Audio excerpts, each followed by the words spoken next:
Muy bien, en el video anterior nos quedamos en esta parte de la generalización, en la que llegábamos a cancelar unas n's y quedarnos con un término resumido. Me voy a ir a otra hoja y voy a explicar por qué ese término es importante. Entonces recuerden que bajo los supuestos que teníamos antes, es decir, que tenemos todos los activos en este portafolio tienen el mismo peso, tienen la misma varianza y tienen la misma covarianza, tenemos entonces que el término de varianzas del portafolio va a ser este, y que el término de covarianzas del portafolio va a ser este.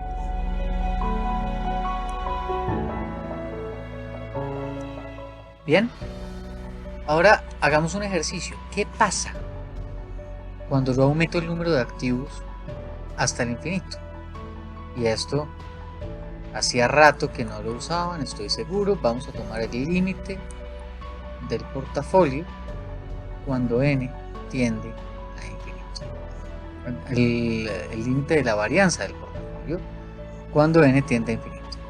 Y eso nos va a dar que este primer término desaparece, es decir, el término de la varianza, el riesgo de los activos individuales desaparece.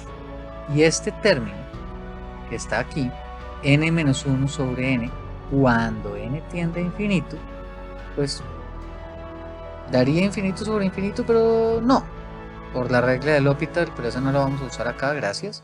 Simplemente hagamos un experimento mental. Cuando n es 3, esto es 2/3. Cuando n es 5, es 0.8. Cuando n es 10, es 0.9. Cuando n es 100, es 0.99. Cuando n es 1000, es 0.999. Cuando n es 100.000, es 0.999999. O sea, esto tiende a 1. Entonces, realmente, lo que me explica el 100% de la varianza del portafolio cuando el número de activos tiende a infinito es la covarianza entre los activos. Fíjense que ese riesgo nunca llega a cero. Mientras la covarianza sea positiva, este valor, la varianza del portafolio, nunca llega a cero. ¿Eso qué quiere decir? Que gráficamente, y esta es la gráfica que encontrará en todo libro que se respete de finanzas corporativas, mientras que el número de activos crezca, la varianza del portafolio va a tener esta especie de comportamiento. Va a bajar en una curva y va a tener este comportamiento. Quiero que noten, y eso es muy importante, que esto es asintótico. Es decir, se acerca pero nunca llega a un nivel. Este nivel de riesgo que no cambia, que no se diversifica cuando el número de activos aumenta, esto es lo que llamamos el riesgo no diversificado.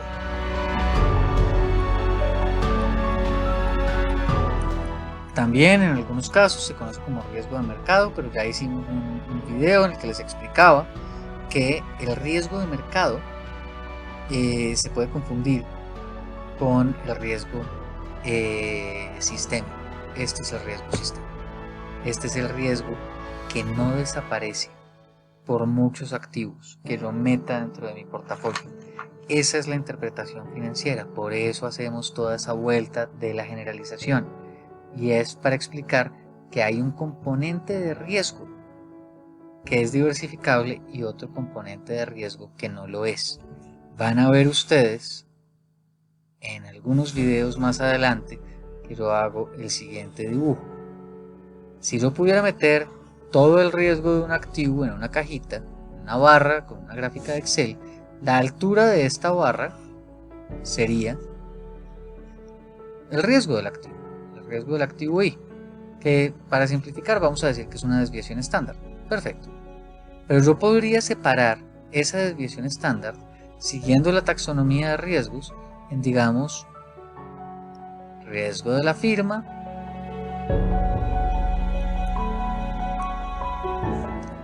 después podría tener el riesgo de la industria y después podría tener el riesgo no diversificado. Bien, si yo meto muchos activos en un portafolio, estos riesgos van a tender a desaparecer y a cancelarse, pero este va a permanecer. Y como es el riesgo que permanece, contra el que no puedo hacer nada, ese es el riesgo que me van a remunerar. Ese es el supuesto básico que subyace al CAP, que el único riesgo que me remuneran es el riesgo no diversificable, el riesgo en ese momento sí llamado riesgo de mercado, es el riesgo no diversificable. ¿Vale? Espero que hasta aquí vaya todo bien. Este par de videos tienen un poquito de matemáticas medio sofisticadas. Les recomiendo que le peguen una revisada y como siempre, si no entienden algo, si hay algo en lo que les pueda apoyar, por favor, me piden una cita y yo con mucho gusto lo explico.